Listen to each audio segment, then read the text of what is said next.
Përshëndetje miq të nderuar. Si që ju bëra me dije para 2-3 ore në një status timin, sonte do të përgatis një video me materiale të përmasave të pabesueshme, të dhimbshme për shumë kë dhe materiale të cilat ju që i dëgjoni sot dhe ata të cilat i kanë lexuar deri më tani kanë pa se bota po ballafaqohet me një të re dhe pa pikë dyshimi me një të re shumë të rrezikshme. Askush nuk dyshon se SBA është superfuqia më e fortë e botës. Bile mund të thuhet e vetmja është. Fuqia e saj, sidomos ushtarake, e bën atë të pakonkurrueshme. Megjithatë, në rrafshin ekonomik, shifrat flasin krejtësisht ndryshe, mbase ato janë të frikshme për të tanishmen dhe për të ardhmen e SBA-ve. SBA, me plot kuptimin e fjalës, janë ngulfatur në borxhe, ku sipas ekspertëve të njohur amerikan, Amerika është duke qëndruar në teh të shpatës. Sipas tyre, nëse arrihet të i kalohet kjo gjendje, mund të shpëtoj dhe do të udhëheq botën edhe në shekullin e 21. E nëse jo, SBA-t në të ardhmen mund të bie si një shtet prej kartoni. Për t'i besuar kësaj hyrje të cilën e bëra, më lejoni që të bëj disa statistika, të përmendi disa shifra, të pabesueshme ndoshta për ju, por që janë pasqyrim i realitetit të pakontestueshëm të Shteteve të Bashkuara të Amerikës. Pasi ti përmendi këto shifra dhe përpjekjet e Donald Trump për ta nxjerrë Amerikën nga ky batak në të cilën ka rënë në vitet e fundit, unë do të bëj një analizë timën ku do të përmendi iniciativat për pjekjen e BRICS-it e sidomos të Kinës, Rusisë dhe Brazilit për t'i konkuruar ekonomikisht dhe me influencë SBA-ve në arenën ndërkombëtare. Megjithatë, para gjithë kësaj një fjali informuese për ata të cilët nuk e din. Ma mërmenja se shumica për juve e dini se ajo fjala marrëdhënie ndërkombëtare të cilën e përmendi aq shumë nuk ka të bëj vetëm me luftat dhe raportet diplomatike midis shteteve. Marrëdhëniet ndërkombëtare është një organizim midis shteteve, rajoneve dhe aleancave të cilat mbështeten pikërisht mbi baza ekonomike.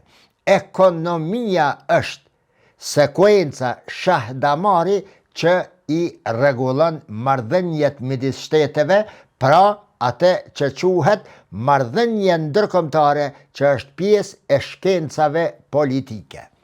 Të kthehem tek shifrat në lidhje me Shtetet e Bashkuara të Amerikës. Nga 22 tetori i këtij viti, borxhi i përgjithshëm publik i SBA-ve ka të i kaluar $38 trilion. Me 2 gusht të këtij viti, borxhi i përgjithshëm publik i SBA-ve ka qenë $37 trilion.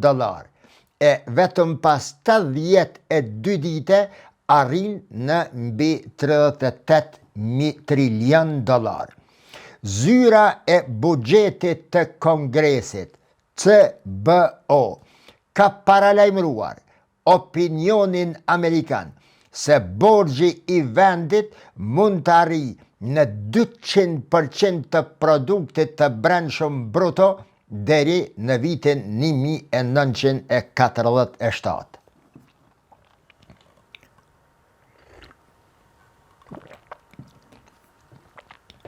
Përveç CBO-s, Fondacioni Peter G. Peterson thot se borxhi i jashtëm i SBA-ve është i barabart me produktin e brendshëm bruto të ekonomive më të mëdha të botës bashkarisht: Kinës, Indis, Japonis, Gjermanis dhe Britanis. Përtej kësaj, Judy Arrington, kryetare e Komitetit të Buxhetit të Dhomës së Përfaqësuesve, e përshkruan borxhin publik si luftën më të madhe të ardhshme të SBA-ve. Sipas saj, SBA-t aktualisht kanë borxh $38.1 trilion. Kjo shumë është dyfishi i gjithë prodhimit ekonomik të Bashkimit Evropian dhe është 20 herë më shumë se sa buxheti vjetor i Britanisë së Madhe. Dhe, sipas saj, është një barë dërmuese e padurueshme nëse nuk ndryshohet, prej $500.000 borxh për çdo qytetar amerikan të ri në moshën 18 vjeçare. Ajo më pastaj në deklaratën e saj shton se nëse e humbasim këtë luftë, humbasim udhëheqjen globale të SBA-ve, rrjedhimisht të ardhmen e fëmijëve tanë. Por nëse mbledhim guximin ton gjithkombëtar dhe ndërhyjmë me përgjegjësinë e duhur, SBA-t kanë shansin, edhe nëse i vogël, të udhëheqin sërish në shekullin e 21. Përtej kësaj, miq të nderuar, zyra e buxhetit të Kongresit, BBK, një institucion që është jo partiak, ka paralajmëruar se borxhi mund të arrijë, sërish po them, në 200% të produktit të brendshëm deri në vitin 2047. Ekonomistët më të njohur brenda Amerikës presin që borxhi publik, i cili aktualisht është $38.1 trilion, do të rritet në qindra mijëra dollar në çdo sekond dhe kështu do të arrijë në $39 trilion në muajt e ardhshëm. Një shifër e cila, për ata të cilët e kuptojnë ekonominë globale, janë shifra të papërballueshme. Në vitin 2021, norma mesatare e interesit për shlyerjen e borxhit të qeverisë amerikane ka qenë 1.61%, ndërsa sot është 3.36%. Së paku 2 fish është vështërsuar puna. Borxhi publik në rritje, i nxitur nga shpenzimet qeveritare që të i kalojnë të ardhurat e shtetit, është bërë një krizë e cila po thellohet edhe më tutje dhe që po shkaktohet nga rritja e shpenzimeve të më tutjeshme qeveritare, pastaj të sigurimeve shoqërore, pastaj të shërbimeve të kujdesit shëndetësor, natyrisht për shkak të popullsisë në plakje ditë e më shumë të Amerikës.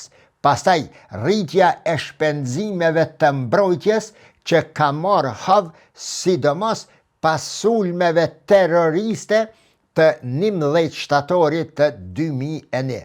Ata të cilët këto sulme i kanë marrë vetëm si sulme të disa personave terroristëve, është bërë me qëllim apo nuk është bërë me qëllim, unë nga ana ime ju bëj me dije miq të respektuar se që nga ajo ditë SBA-t ekonomikisht ditë e më shumë janë duke shkuar prapa.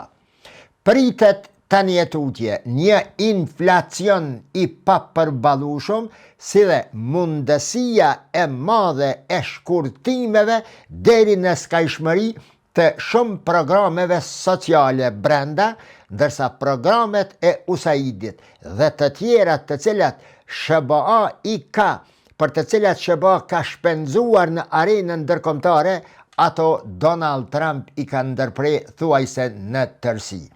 Pra, këtë ndërhyrje me skalper të Donald Trump dhe administratës së tij në programe të ndryshme LGBT në Afrike nuk kanë qenë për shkak se ai ndoshta ka dëshiruar që të mos shpenzoj para për programe të cilat e kanë avancuar kulturalisht SHBA-n dhe e kanë paraqit si një djep i demokracisë dhe i vlerësimit, si dhe i respektimit të drejtave individuale të çdo personi në botë, por i detyruar i ka hy asaj ndërprerje, saqë në fillim ju kujtohet, kemi folë edhe për këto video, e pati lënë botën gojhapur. Disa ekonomistë besojnë se qindra miliarda dollar të ardhura shtesë të gjeneruara nga rritja e taksave doganore që i bëri Donald Trump mund të jenë një hap pozitiv drejt uljes së deficitit buxhetor. Mirpo, ekziston edhe grupa tjetër e ekonomistëve amerikan, të cilët thonë se SHBA-t po bëhen dal nga dal më të varfra dhe me më pak ndikim në arenën ndërkombëtare. Çfarë u ndërmor muajve të fundit? E vetmja shpresë e administratës Trump e tij personalisht për rimëkëmbjen e ekonomisë amerikane, e sidomos për shlyerjen e këtyre borxheve, ishte ideja të cilën e quajti karta e artë. Çfarë është karta e artë? Presidenti Trump propozoi një zgjidhje jo konvencionale. Cila është ajo? Shitja e vizave si kartë e artë për emigrantët apo për ata të pasurit në botë që dëshirojnë të marrin shtetësinë amerikane. Dhe për ta marrë shtetësinë amerikane, Donald Trump filloi ta shes kartën e artë për një person $5 milion, që i bie se nëse i shet 1 milion karta, 1 milion të botës, pasunik të botës, marrin shtetësinë amerikane, SHBA-t do të fitojnë $5 trilion. E nëse ky numër shkon në 10 milion, e që për Amerikën nuk janë ku me ditë se sa, ti pranoj edhe 10 milion të tjerë, kjo shumë arrin në $50 trilion dhe borxhi i cili është tani 38 do të mbetet më pak se sa përfitimet që vijnë nga kjo kartë. Dhe Donald Trump ju kujtohet para kamerave kur thot me një farë krekosje dhe krenarie se kjo është e mirë dhe kjo do të bëj Amerikën të madhe sërish. Borxhi total të respektuar i SHBA-ve në vitin 2024 ishte $34 trilion. Në fillim, në korrikt të 2024-ës arriti në $35 trilion, pastaj në nëntor në $36 trilion.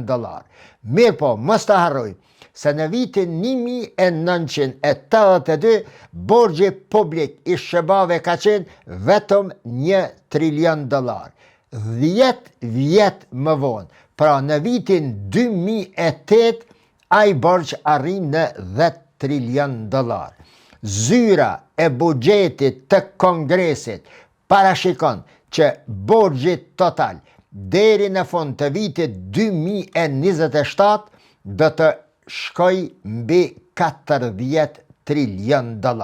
Dhe $40 trilion, nëse nuk është ai skalperi i kartës së artë, dënë të thot rënje e SHBA-ve, ndikimi i SHBA-ve në arenën ndërkombëtare të bie thuajse në zero dhe të krahasohet jo me shtetet e fuqishme të botës, që tani po i konkurojnë rendit ekonomik global, si Kina, India, Rusia, Brazili, Argentina të ridikon, Afrika e Jugut, Turqia e sidomos Arabia Saudite, por do të jetë si do shtete të tjera. Tash miq, kua problemi? Si lindi problemi? Si mund të zgjidhet problemi?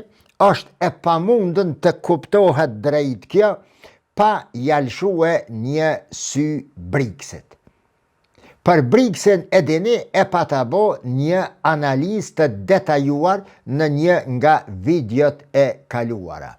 Këto nuk do të analizoj BRICS-in, por duke u nis nga perspektiva e BRICS-it, më saktësisht nga lufta e BRICS-it për ta de-dollarizuar sistemin monetar ndërkombëtar dhe për ta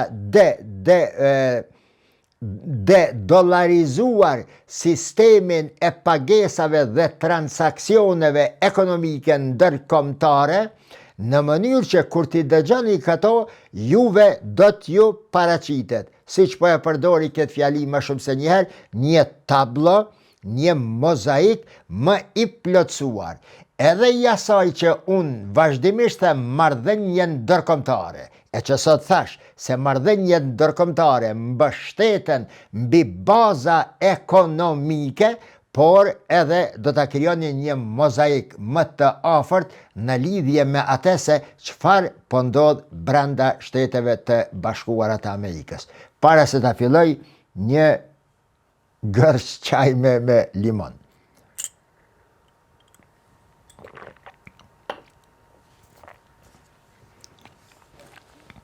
Miq, sistemi monetar global i mbështetur prej kohësh në dollarin amerikan, si monedhë rezervë dhe monedhë kryesore për transaksione, veçanërisht në tregtinë e naftës dhe gazit, sot ky sistem monetar global po përballet me një sfidë në rritje, nga kush? Nga aleanca të ndryshme. Në rastin konkret, nga aleanca ekonomike e fuqive në zhvillim të njohura, si BRICS, Brazili, Rusia, India, Kina dhe Afrika e Jugut. E dini, inshallah nuk e keni harruar atë që e kemi shpjeguar deri më tani. Në janar të vitit 2025, Indonezia bëhet antarja e 10 e bllokut BRICS. Natyrisht, pas pranimit të Egjiptit, Etiopisë, Iranit, Emirateve të Bashkuara Arabe në janar të vitit 2024. Më pasaj, Algjeria, Arabia Saudite dhe Turqia janë ftuar të bashkohen, por ende nuk ka gjë zyrtare, bashkim zyrtar.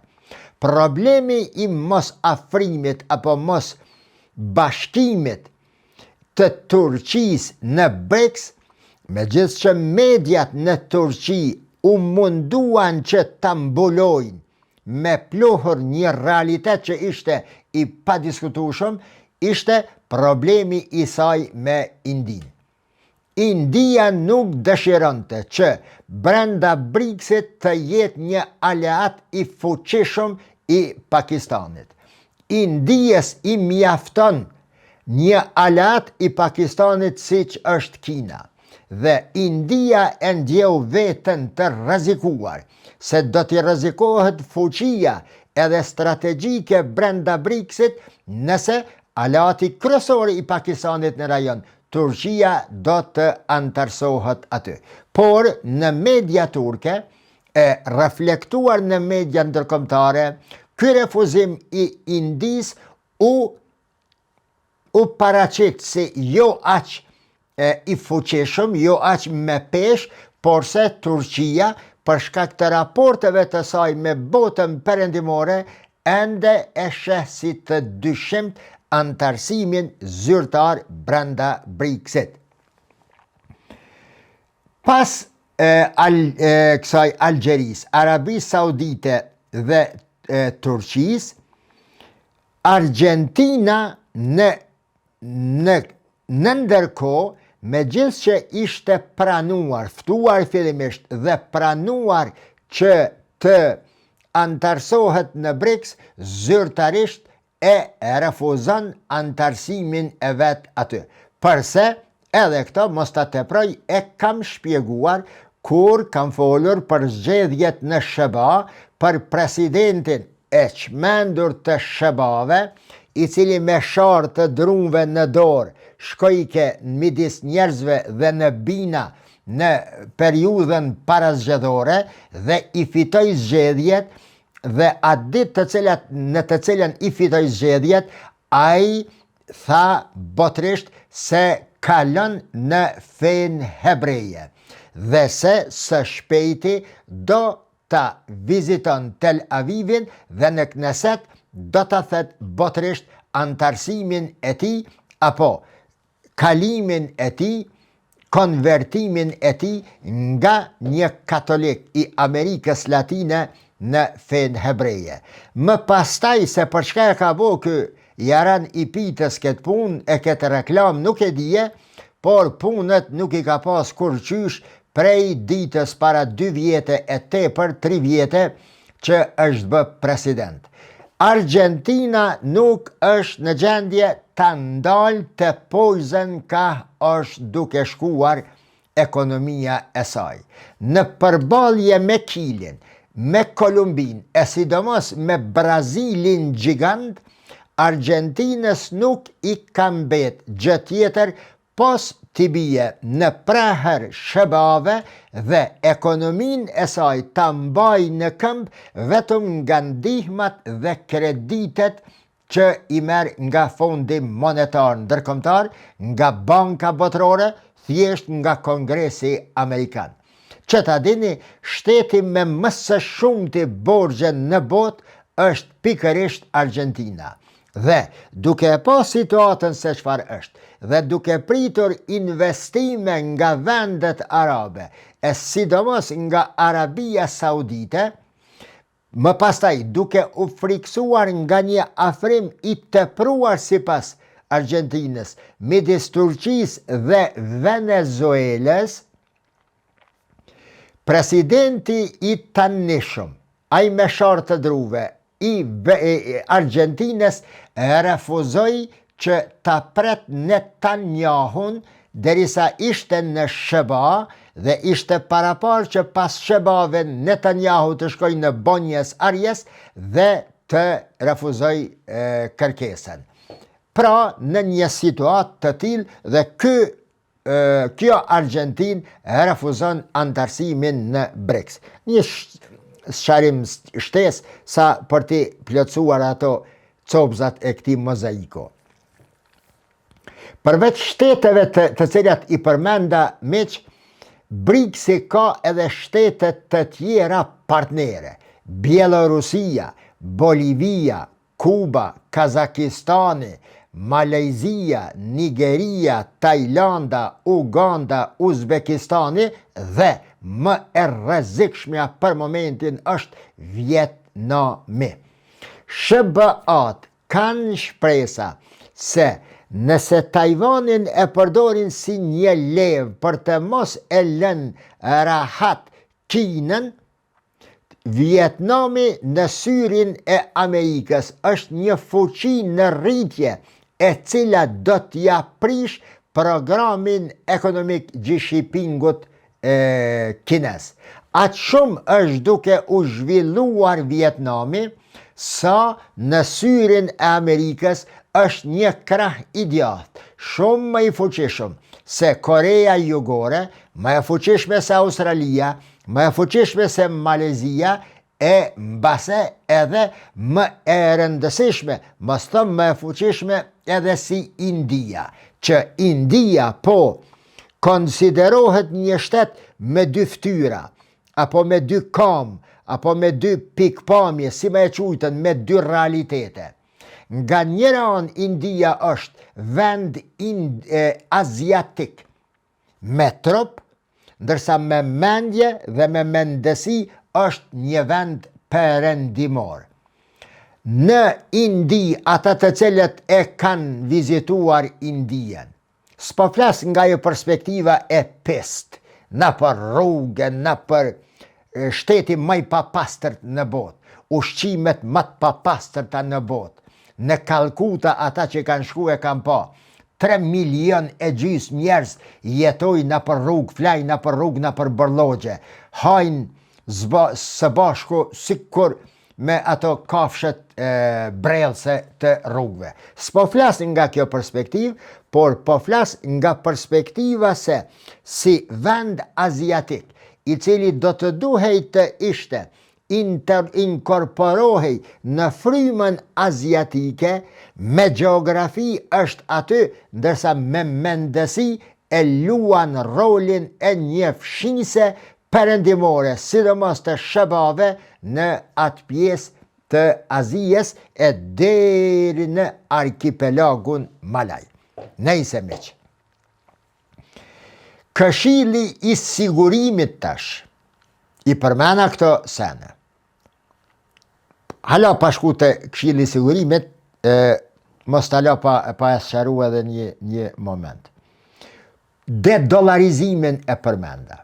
Ku është rreziku, ose sa është aktual, sa është i vërtet rreziku i një konkurrence vrastare e BRICS-it në raport me SHBA-t.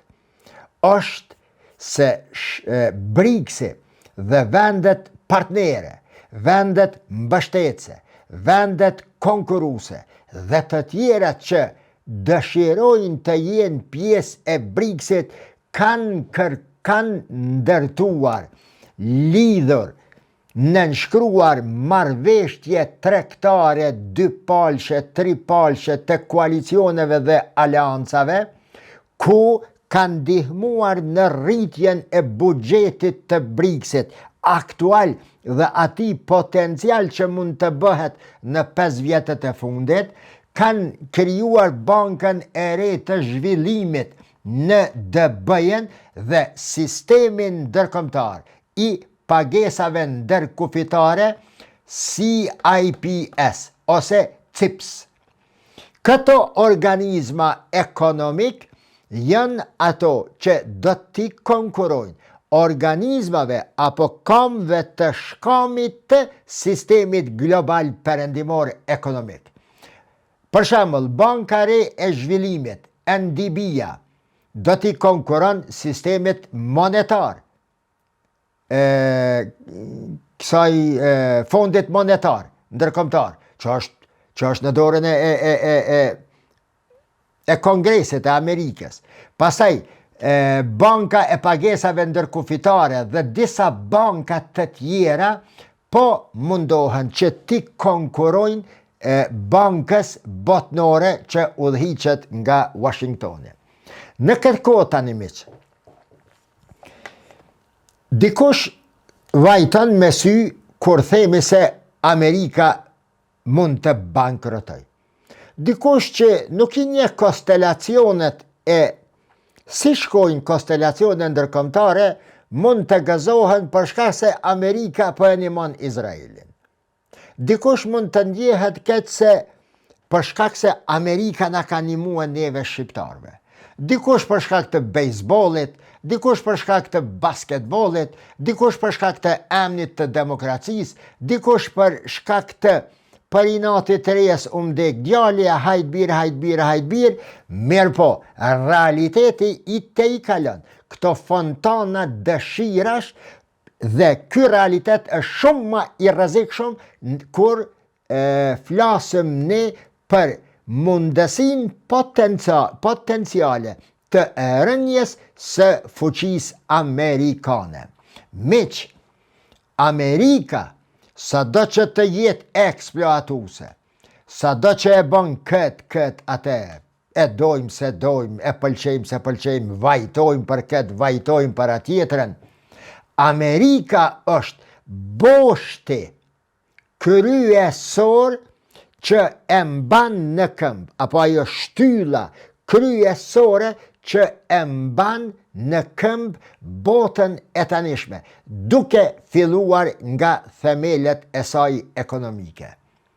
Nuk është lehtë të bie një perandori hap dhe nuk është e mençur që njerëzit t'i gëzohen rënjëse ndonjë perandorie vetëm se nuk po m'pëlqen apo nuk i ka nimue filanit e fistekit.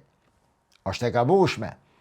Rënja e shëbave tani, apo mundësia e rënjes së shëbave është bërë problemin numër 1 i Këshillit të Sigurimit. Andaj them, meq, se Këshilli i Sigurimit e ka për obligim dhe përgjegjësi tani që të vlerësoj dinamikat ka është duke ecur bota, të merë parasysh implikimet e këtyre dinamikave të mundshme për stabilitetin global, për financimin e konflikteve apo ndërprerjen e financimit të konflikteve, për bashkëpunimin apo ndërprerjen e bashkëpunimit për zhvillimin e rajoneve dhe shteteve, dhe vetëm kështu mund të sigurohet vazhdimësia e qëndrueshme ndërkombëtare mbi bazat të cilat është. Rënja e një perandorie apo tani e një superfuqie si shëbaja, përveç shteteve konkurruese si Kina, Rusia, Brazili, 99% të shteteve të tjera do të preken keqazi. E natyrisht do të preket edhe gjeografia shqiptare. Për shqiptarët, e them me plot kuptimin e fjalës, as që guxon të mendohet, jo të ndrohet, jo të dëshirohet një dobësim i Amerikës, sepse SBA-ja, edhe për shkak të interesave të saj, që s'do mend se është aty, është mburoja, ajo kupolla e çelikt e gjeografisë shqiptare. Pa SBA-n, kupolla e çelikt, pa miqet e tjerë që janë brenda artilleria e raketat dhe pa mikun ton historik Turqin, shqiptarët e kanë vështirë.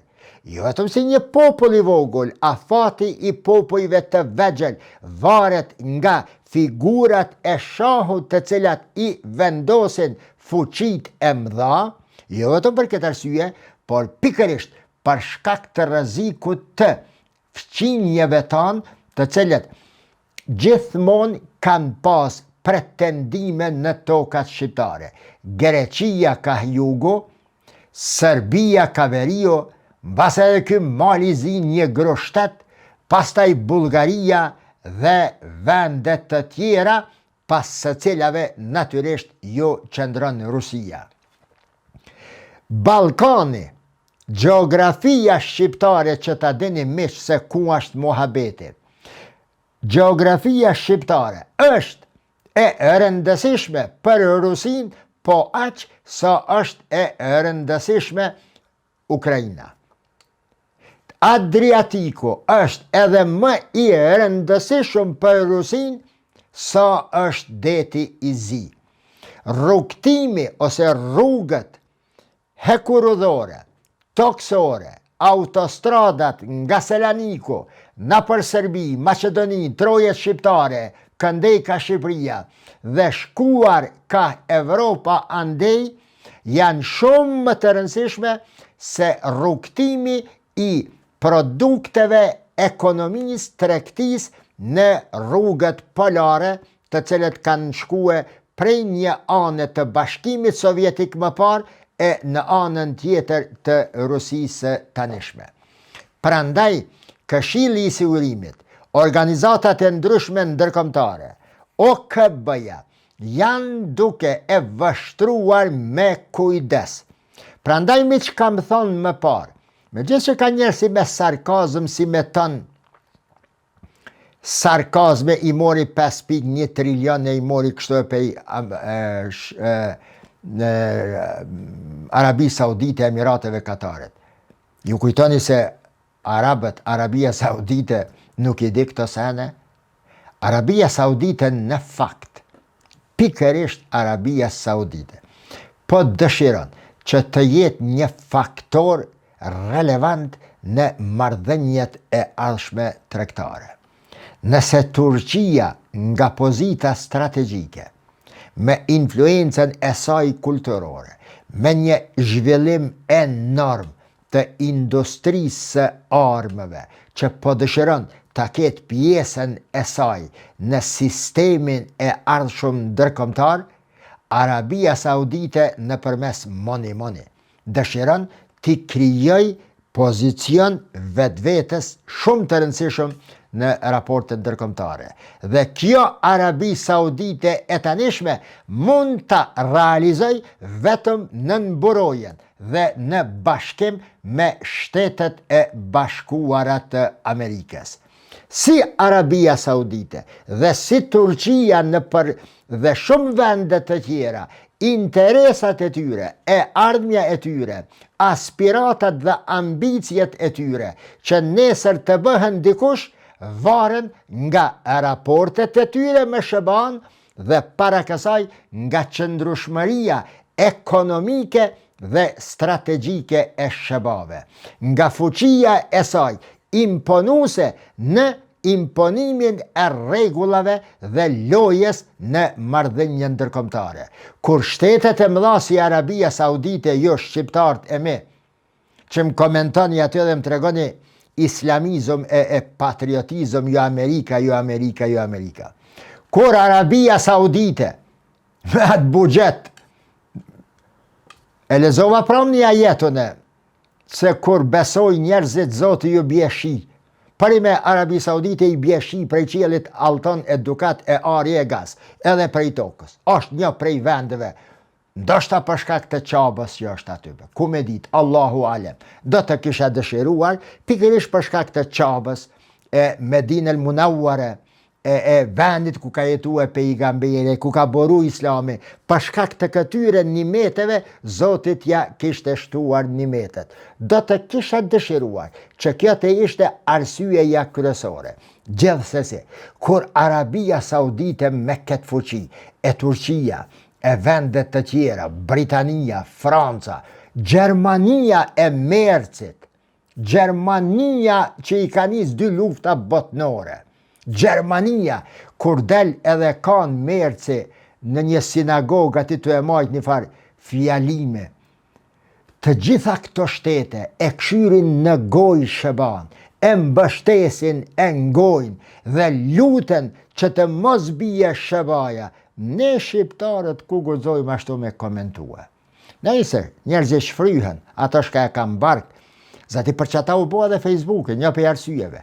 Me pa njerëzit ka po shkojnë, vla shka po komentojnë, qaj rajoni botës, me ka është, që kjo është, pse me quë shpionazhe, me quë ate, sikur për para që jenë hargju miliarda $, jo, prej zyres tash ku e ka venin aty, eshe shqiptartë, qfar opinioni, Kafkazi, kështo grekët, kështo rumon, kështo e kontrolon nga zyrja të pi qaj, si kuronën e këtë rast.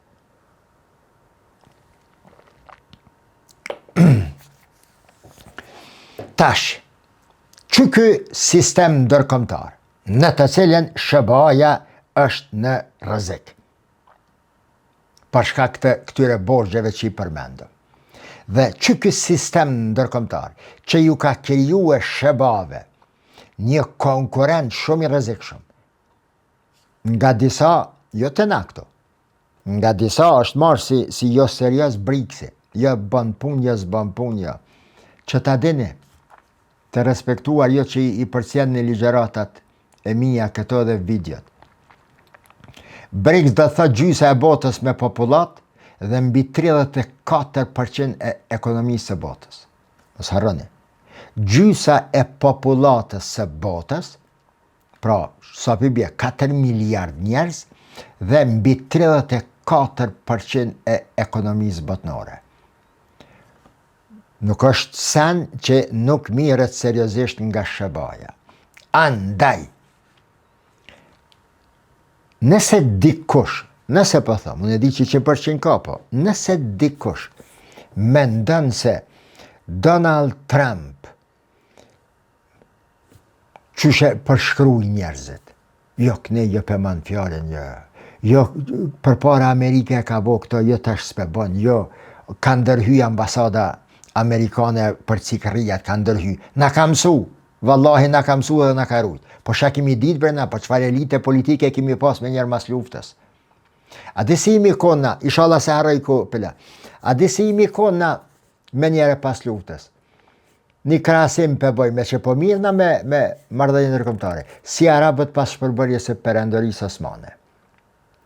Deri në shpërbërjen e perandorisë osmane, Arabët i ka përfaqësuar Stambolli. Stambolli, edhe me Arab, po Stambolli u kon qendra, ka fol në marrëdhënie ndërkombëtare, raportet, blerjet, shitjet, luftat, vendimet, natyrisht se i ka pru Stambolli. Kur shkputet perandoria osmane dhe bje, kur krijohen ato shtete, miq, këto ma janë të papërvoj, zero. Si din as terminologjit, as ligjet, as qysh janë komunikimet në marrëdhënie ndërkombëtare. Marrëveshja saj kopiko e këti tjetrit e konferenca e Romës e Berlinës kanë shku Arab Samauk. Jo për shkak se të prapambetur, jo, për shkak të dy arsyeve. Sepse janë gjetë në një ambient që se kanë një korë, a jetë të kuptue, s'kanë di qka jonë këto sene, Stambolli i ka përfaqësue, dhe e dyta, janë zgjedh me zarf personalitetet të cilat nuk thojnë jo në raporte marrëveshje në nënshkrime ndërkombëtare, për shkak të këtyre dy faktorëve. Njëjtë kështu po du me e bo një farë paralele sa për me kuptue edhe Kosova pas luftës. Cilat elita e kanë marrë Kosovën dorë, vëlla. E Livdën të për shembull një lider e ka kry fakultetin e historisë, ky e ka kry gjuhës, ky është intelektual, ky, o vëlla, intelektualizma në atë kuptimin e përvojës shtetënore, ajo krijohet me breza. Arabët 1400 vjet e kanë udhëheq botën së bashku me perandorinë osmane. Në 1400 vjet, qëtëti 100 vjet, 3 breza. Në 32-3 vjet është një brez. 1400 vjet këshire sa breza. Para kësaj, Turqit, që të Anadollit, me vetëdije kombëtare, shtetënore, ato shtetet e vogla principata që i kam pas, mbi 2000 vjet. Dhe qëta popoj kanë metën si gusat mjegull pas shpërbërjes perandorisë osmane.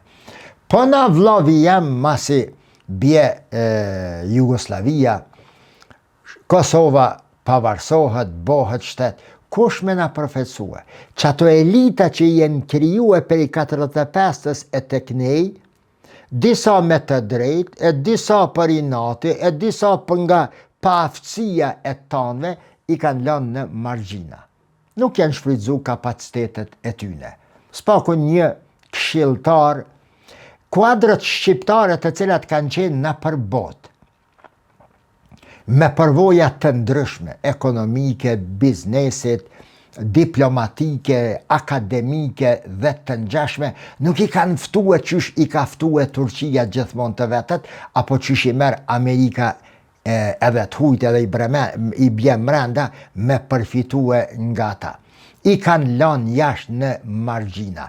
Kush e ka marrë udhëheqjen e shtetit? Zoti i rujt. Elhamdulillah, mirë kemi mrije, mirë me gjithë mangësit, mirë kemi mrije, është për 3 Kosova, e kanë marrë njerëzit të cilët kanë liftue 1 vjet, 2, kanë qenë opozite shtetit, s'kanë mujt me u shkollue sa dohet, disa jenë shkollue në mënyra klandestine, disa jashtë, por një pakic e pakicës, një pakic, ekstremisht pakic, kanë qenë të aftë për me ditën se qysh udhëhiqet shteti.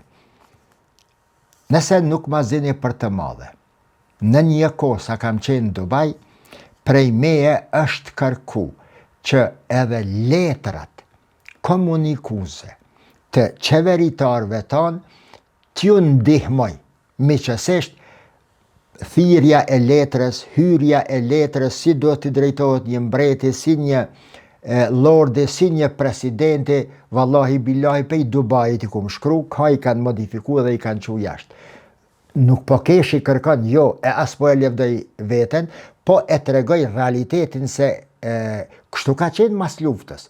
Tash jem bon 20 vjet. 20 vjet në përvojë shtetënore, do të thot 2 pika ujë në oqean. Duhet me kalu gjenerata e gjenerata derisa të krijohet ajo vetdia. Shëro opozita dhe pozita shka bojnë tash. E hajnë njëri tjetrin dhe janë gjendje me shem shtetin. Jo për shkak se janë të këqi. Jo, për shkak se s'kan vetëdije të nevojshme, atë nivelin e nevojshëm të vetëdisë shtetënore. Nuk e din kur o bëll. Se qëto me prek, qëto une I preki interesat e qytetarëve dhe shtetit. Jo, nuk shaj, I ka ato kështu. Nuk shë ai e shë veç interesin e vetë që është marrë në koltukon e kryeministrit dhe me marrë zyret apo ndërtesën e kryeministris në dorë.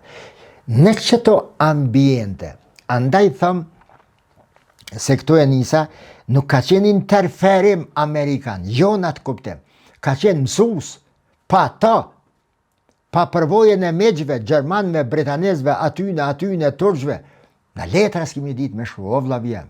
Mos të pej malit kimi zbrit. UÇK-ja e ka bo shtetin.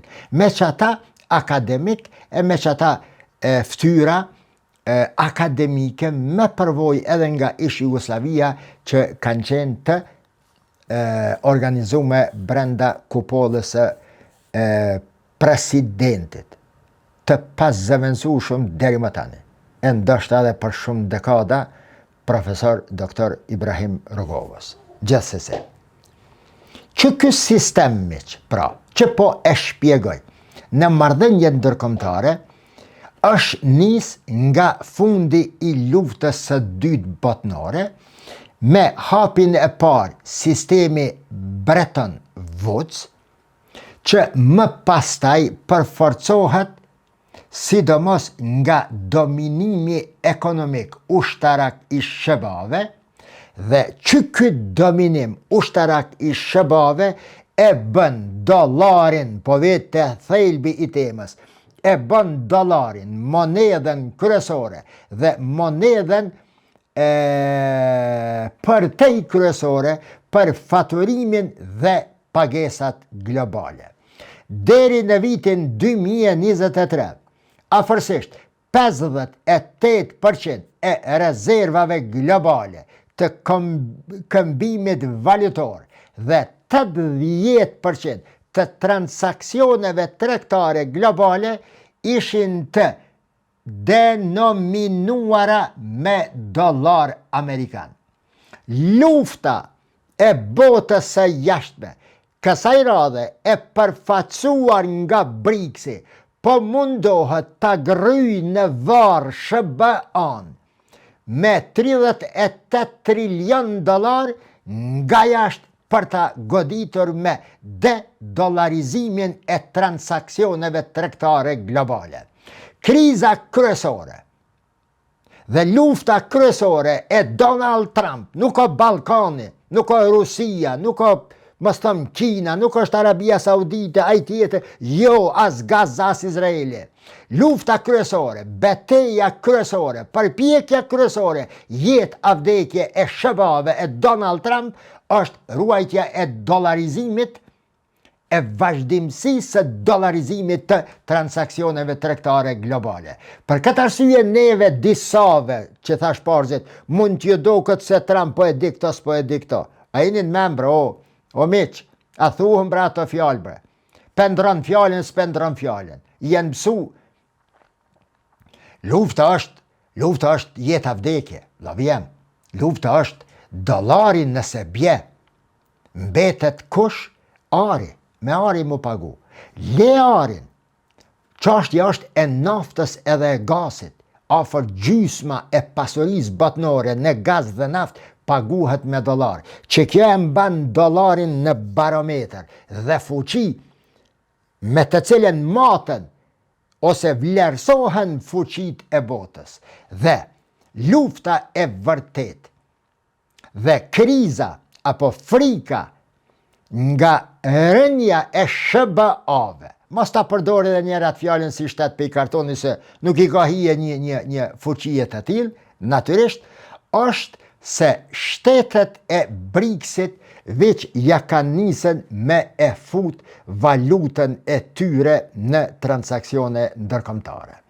Për shembull, ndryshimet strukturore në tregti globale që po e përforcojnë arsyetimin për të larguar nga dollari, shkojnë drejt asaj se BRICS-i mbi 500 miliard dollar është bo pagesa me valuta jo dollar.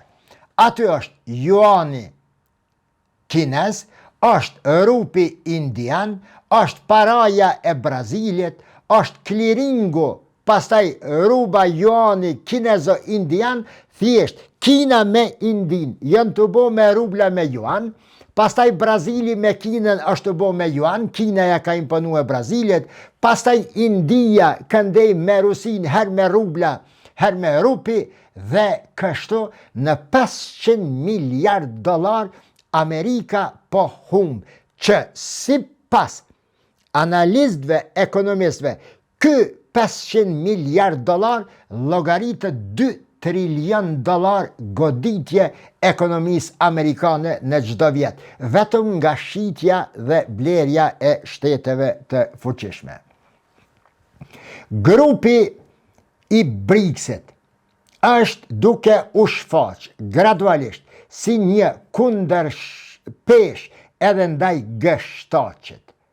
Veçanërisht pas formimit apo riformasimit të rregullave të OBT-s, Organizata Botërore e Tregtisë, në të cilën Kina kur futet menjëherë fillon tendencën e saj për një ekonomi më liberale, për një botë multipolare, për një sistem ku Amerika nuk duhet të jetë e vetmja që përcakton dinamikat ekonomike të botës, por secili rajon të jetë ai që e përcakton monedhen dhe transaksionet ekonomike, duke mos haruar, thot Xi Jinpingu, se jugu global duhet ta ketë hisën më të madhe në përcaktimet dhe dinamikat ekonomike të kohës, që i bje se Evropa, Amerika Veriore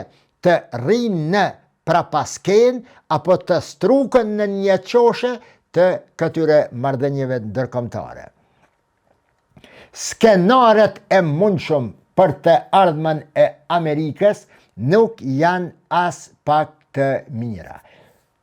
Për këtë arsye, sekretari i përgjithshëm i ardhshëm i OKB-s, i cili ka me marrë detyrën me 1 janar të vitit 2027, ende pa u dit emri, s'paku nga ne, veç kanë fillu me ju vizatu dhe me ju hedh mbi tavolin ato të cilat do t'i ndërmarr për shpëtimin e Amerikës dhe për shpëtimin e rendit ekonomik global.